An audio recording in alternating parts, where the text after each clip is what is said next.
السلام عليكم ورحمة الله. النهاردة هنعمل الفراخ السوري المشوية على الفحم اللي بتعجبنا قوي من بره. حبة فلفل مكبب او حراق او الاتنين مع بعض، حطيتهم في الكبة بمعلقتين مية وطحنتهم. معلقة كبيرة صلصة طماطم، معلقتين زيت ومعلقتين خل، اي نوع خل، ربع معلقة من القرفة والقرنفل، نص والحبهان، ونص من الجنزبيل، ونص من الفلفل الابيض، ومعلقة كبيرة ملح، معلقة صغيرة بس مليانة مش كبيرة. تمام. عملت ايه؟ جبت الفراخ انا نقعها من قبلها في ساعة في محلول عبارة عن لتر مية، وفي معلقة كبيرة سكر ومعلقة كبيرة ملح. سبتها منقوعة شوية، اي زوايد اي دم اي حاجة موجودة فيها هتنزل. غير ان المحلول ده بيساعد ان الانسجة تبقى طرية وجوسي في الفرن. الجزء اللي بشاور لكم عليه ده لازم يتنضف كويس جدا عشان الفراخ ما يبقاش ليها ريحة مش لطيفة. قطعت الشرايح اللي انتوا شايفينها دي عشان الصوص يتغلغل فيها من جوه عشان تستوي اسرع واحسن. بحاول اقطع من جنب العظم، سواء بتاع الفخذ او بتاع الورك الجزء التاني. وادي الصدر عملته كمان. وبعدين نحط بقى التوابل اللي حطيناها مع بعض. دي حبة فلفل متوسطة زي ما قلت لكم، حامية باردة حامية وباردة مع بعض، دي حاجة ترجع لكم. معلقتين زيت، زيت نباتي عادي، زيت زيتون زي ما انت عايزة. معلقتين خل، خل تفاح، خل عنب، خل ابيض برضو براحتك. تمام. معلقة معجون طماطم. وبعدين معايا البهارات زي ما قلتلكوا، ربع فلفل، ربع قرنفل، وربع حبهان، وربع قرفة، نص جنزبيل، ونص فلفل ابيض، ومعلقة متوسطة ملح او حسب الرغبة زي ما انت عايزة. لخبطت المكونات مع بعض كويس جدا. برضو الخل اللي انا حطيته هيساعد ان الفراخ تستوي بمنتهى السهولة.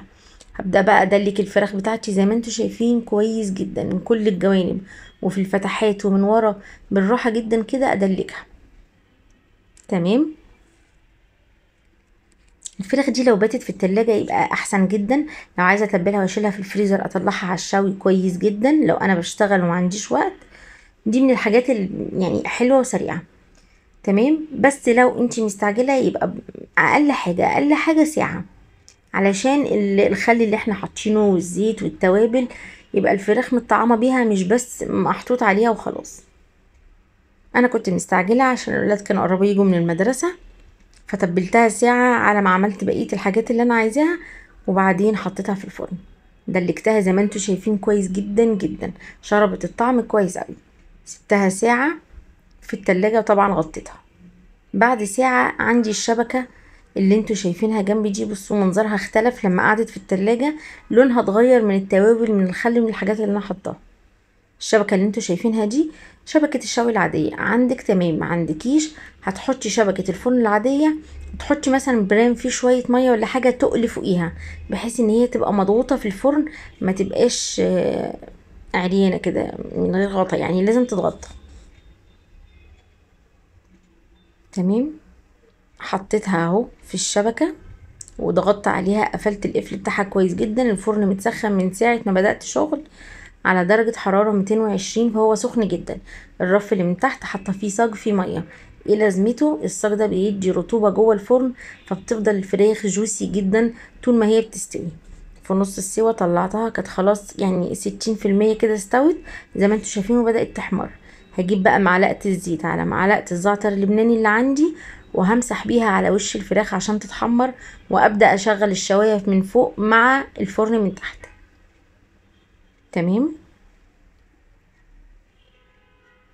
مسحت عليها كويس جدا، طعمها بيبقى حلو قوي ومختلف جدا.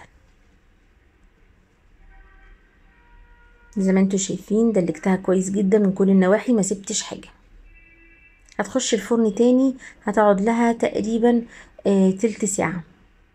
يعني خدت نص ساعة في الاول، وبعدين تلت ساعة من بعد ما حطيت الزيت عليها من فوق. وطبعا حسب حرارة فرنك، حسب حجم الفراخ بتاعتك. لو على الشواية بسيبها من ناحية العظم على الشواية لمدة ساعة، وبعدين اقلبها تاخد لون من فوق عشان الوش ما يتحرقش الجلد بتاعه من الشوي. تمام. انا هنا معايا معلقة زيت، نص معلقة بابريكا مدخنة، ونص معلقة من الصلصة، دوبتهم مع بعض كويس جدا. ومعايا دبس رمان كمان، وهنشوف هنعمل بيهم ايه. مهم اقلب المكونات كويس جدا مع بعض. اندمجت تمام. معايا بقى العيش بتاعي، العيش اللبناني الحلو اللي بنحبه الرفيع ده. هجيب بقى الفرشة وابدأ امسح على الرغيف من فوق عشان اتبله. تمام، ما اكترش من الزيت ومن الخليط اللي عليه عشان ما يبقاش طري قوي، لان لسه هحط عليه الفراخ، فالفراخ هينزل منها صوص هيطري العيش اكتر، فعشان ما يبقاش طري قوي طعمه مش لطيف. هي مسحه صغيره كده على العيش. وبعدين احط دبس الرمان، برضو دي حسب الذوق، هو بيدي مزازه وتسكيره حلوه جدا. حباه يبقى المزازه باينه قوي. تمام، اللي انا حطاه ده نص معلقه صغيره، وبمسح عليه تاني اهو عشان اوزع عليه دبس الرمان كويس. تمام، وهكمل بقى كل كمية العيش اللي انا محتاجاها بنفس الطريقة، لان دي اللي هتتفرش في الطبق ونحط عليها الفراخ. كل ده انا سايبه الفراخ في الفرن، وحمرت شوية بطاطس كمان، ورشيت عليها رشة كاري وملح، كانت حلوة جدا. وفي اطعم كتير للبطاطس، ممكن الجبنة والبيتزا وحاجات كتير وكباب وحاجات مختلفة كتير زي ما انتوا شايفين. وحطيت جنبها شوية صوص رانش كنا عملناه مع بعض قبل كده في القناة. كانت الفراخ طلعت زي ما انتوا شايفين حلوة جدا جدا، تقدروا تنافسوا بيها المحلات كمان. لو عندك ضيوف، اكلة حلوة وسريعة وطعمها تحفة تحفة تحفة، لازم تجربوها. بصي الفراخ من قريب عاملة ازاي، متحمرة كويس جدا، جوسي جدا جدا بسبب المية اللي انا حطاها في سقف الفرن. معلش الجلدة بتاعتها وقعت. بصوا رصيت الطبق بتاعي وحطيت معاه البطاطس المحمرة. اكلة حلوة جميلة جدا جدا، ان شاء الله تعجبكم. لو عجبكم الفيديو، انا رندا ودي قناتي، يسعدني ان انتوا تشتركوا معايا وتساعدوني باللايك والشير عشان الفيديو يوصل لاكبر قدر ممكن من الناس. وبألف هنا وشفا.